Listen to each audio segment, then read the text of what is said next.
Bienvenue sur Africa 24 pour ce nouveau numéro de décryptage. L'EA, le système d'échange d'énergie électrique ouest-africain, travaille pour assurer la fiabilité de l'approvisionnement énergétique dans l'espace CEDEAO. Sa vision, intégrer les opérations des systèmes énergétiques nationaux avec l'objectif ultime de fournir aux pays membres de la CEDEAO une énergie stable, fiable et abordable. Quel est l'état des lieux du réseau électrique régional? Le réseau électrique de notre sous-région, donc l'espace CEDEAO, est caractérisé par un certain nombre de réseaux isolés. Je vous rappelle d'abord que nous, en tant qu'institution, nous nous occupons du réseau haute tension, du réseau d'interconnexion. Donc à ce niveau, les pays ne sont pas encore interconnectés. Sur les 15 pays, il faut dire qu'il y en a 9 qui sont actuellement interconnectés, dû un peu à notre action depuis notre création en 1999.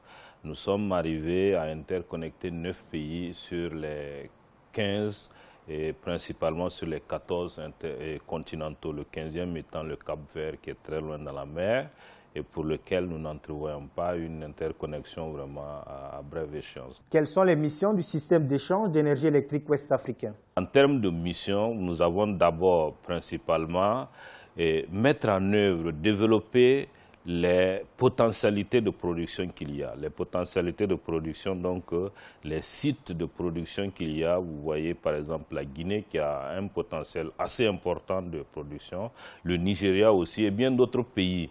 Des pays qui ont de la production hydroélectrique, des pays qui ont du gaz pour lesquels on pourrait faire de la production thermique et d'autres pays qui ont de la production en énergie, qui ont des potentiels en énergie renouvelable tels que le solaire.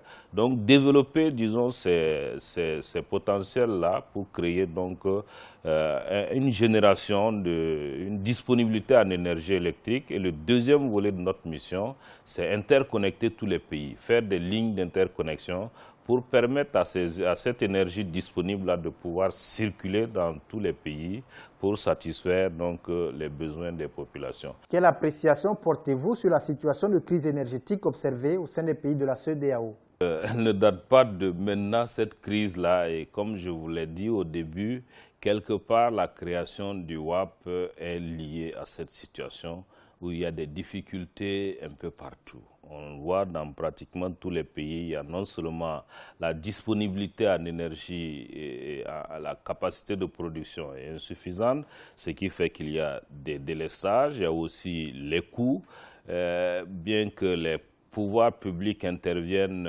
parfois pour limiter les prix à un certain niveau pour que les populations puissent acheter. Et il y a la fiabilité aussi qui fait défaut. D'accord, il y a des problèmes un peu partout, comme je dis, mais quand même, il ne faut pas qu'on oublie, il faut aussi qu'on voit que dans certains pays, il y a vraiment des améliorations. À quelles conditions les pays de la CEDEAO auront une énergie stable, fiable et abordable?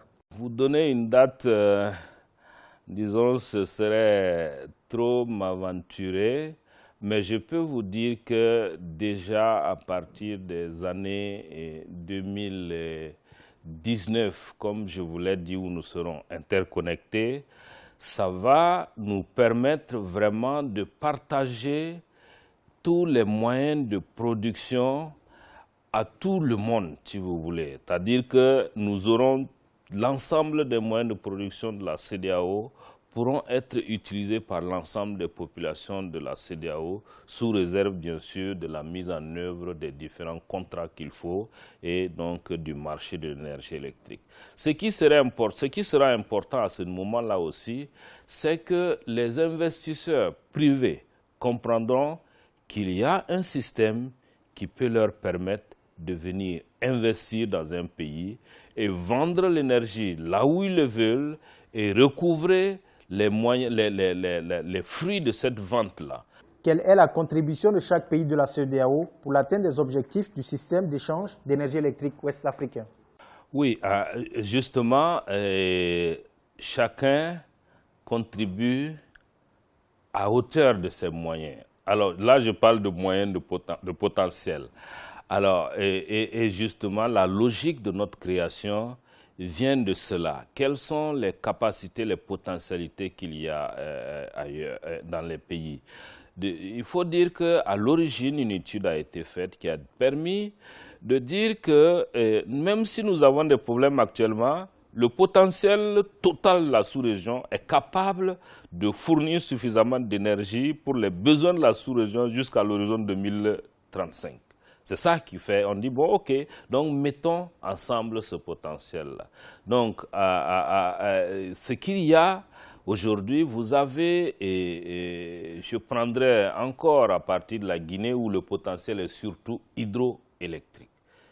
Vous savez, on a toujours dit la Guinée, le château d'eau de l'Afrique de l'Ouest, et bien sûr, cela se traduit par un potentiel hydroélectrique immense qui va au-delà totalement des besoins de la Guinée. Donc, en développant cela, la Guinée contribuera en apportant l'énergie à partir de barrages hydroélectriques.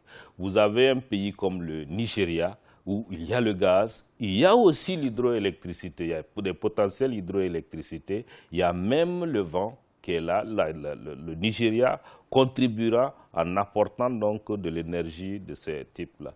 Vous avez des pays comme le Mali, et le Burkina et le Niger, c'est principalement le solaire que l'on voit là-bas. Et au Niger, vous avez surtout du charbon aussi, et on voit avec une contribution, avec une unité de production à partir du charbon.